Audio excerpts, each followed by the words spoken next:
आगे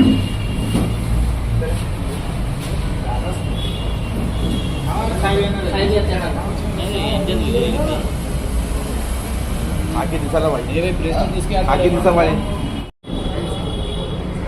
भाई एक काम करो ना, कुर्सी ले लो ना पीछे, मतलब आंसर ना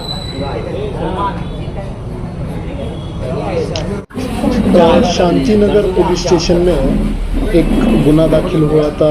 गुना नंबर है 772/25 BNS 318-4 और 35।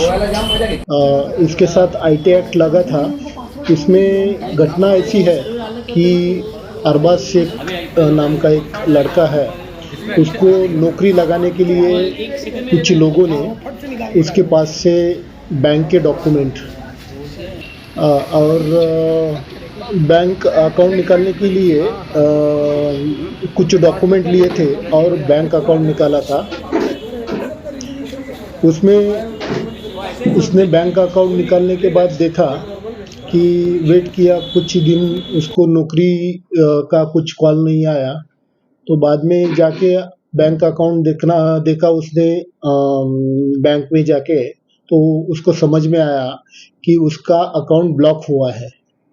और जब उसने इंक्वायरी किया तो उसमें कुछ साइबर फ्रॉड की अमाउंट आई है, इसलिए बैंक ने उसको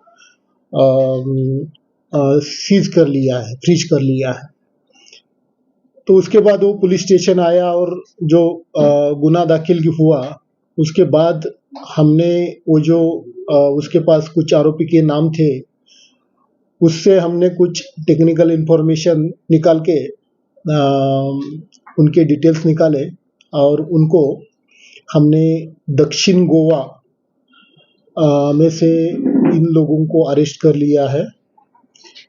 उसमें 3 लोगों के ऊपर हमने गुना दाखिल किया था, लेकिन अभी टोटल 11 आरोपी हमने वहाँ से अरेस्ट कर लिए हैं। उसके साथ 2 लैपटॉप, 30 मोबाइल, 11 लोगों के बैंक के पासबुक्स और 11 लोगों के सिम कार्ड, इतना सारा एवज उसके साथ मिला है। हमारे सिर्फ 3 लोगों ने गोवा से इतने सारे आरोपी पकड़ के लेके आए हैं। तो शांतिनगर पुलिस के जो भी अधिकारी उसमें है, उनके नाम है पुलिस उप निरीक्षक सचिन कुचेकर, पुलिस कांस्टेबल दीपक सानप, पुलिस कांस्टेबल रोहित इंगले। ये 3 लोगों ने ये कामगिरी पूरी की है और इसके लिए उनको पुलिस विभाग की तरफ से अच्छा रिवार्ड भी दिया जाएगा। और इसके बाद जितने भी लोगों के साथ ऐसी घटना हुई है भिवंडी में, उनका भी हम उनको भी सर्च कर रहे हैं और उनको भी इस गुने के बारे में इंफॉर्मेशन देके, अगर उनका कुछ डॉक्यूमेंट्स अगर लिया गया है और उसमें कुछ गुनहगारी कृत्य हुए हैं, तो और भी गुने दाखिल करने की तजवीज़ रखी है। सर ये जो 11 आरोपी अब बताए हैं, तो सर ये जो गोवा से थी, इनको सबको लेके आया गया कि भिवंडी के बीच में रहने वाले जो आरोपी 11 लाए हैं, ये गोवा से लाए गए हैं? भिवंडी के 3 लोग हैं और गोवा से बाकी लोग लेके लाए हैं। वो बाकी बाहर के हैं, कुछ MP के हैं, कुछ UP के हैं, कुछ बिहार के हैं, तो बाकी लोग बाहर के हैं। सर ये इनके ऊपर किसी प्रकार का आपराधिक गुना पहले नहीं, अभी उनके ऊपर जितने भी गुने होंगे उसकी जांच की जाएगी और उसमें जो भी इंफॉर्मेशन मिलती है आपको दी जाएगी। तो ये कितने का फ्रॉड हुआ है सर ये? नहीं, अभी तो फ्रॉड की अमाउंट और बाकी डिटेल्स बैंक से लिए जाएंगे। हो सकता है इसमें से बहुत सारे गुने भी निकल सकते हैं। अभी इंफॉर्मेशन इतना ही है अपने पास कि इन्होंने ये साइबर फ्रॉड के लिए इसको यूज किया है। तो जितने सारे गुने अभी ये नंबर के ऊपर मिलेंगे तो उनमें तफ्तीश की जाएगी। सर ये बैंक पासबुक जो मिला है, ये सब वो फर्जी है कि बैंक?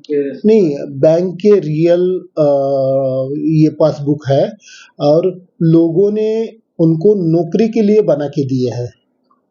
तो वो ओरिजिनल है और उसका यूज ये साइबर फ्रॉड का अमाउंट लेने के लिए किया जाता तो है। बैंक की तो उसमें क्या होता है कि एक दो बार अगर अकाउंट यूज हो जाता है तो ब्लॉक हो जाता है, तो ऐसे करके वो कुछ बहुत सारे लोगों के अकाउंट लेके रखते हैं और उसके बाद एक एक अकाउंट यूज करते हैं। बैंक के कोई कर्मचारी किसी प्रकार के से मतलब उनका साथगार कोई नहीं, इस तरह से देखा जाए भारी मात्रा में नहीं, अभी तो अपने पास जो इंफॉर्मेशन है लोगों ने खुद निकाल के दिए हैं। नौकरी मिलेगी ऐसे करके उनको बताया है तो लोगों ने खुद निकाल के दिए हैं। अगर उसमें जो बाकी हमारे पास जो 11 पासबुक मिले हैं उसमें इंक्वायरी करके देख लेते हैं कि उसमें बैंक इन्वॉल्व है या नहीं है। सर आपको क्या लगता है कि जिस तरह से एक बड़े रैकेट का पर्दाफाश आप लोगों के माध्यम से किया गया, तो और भी एक्सप्रेस न्यूज हिंदी पर वीडियो देखने के लिए करें लाइक, शेयर और सब्सक्राइब। बेल आइकन दबाना ना भूलें।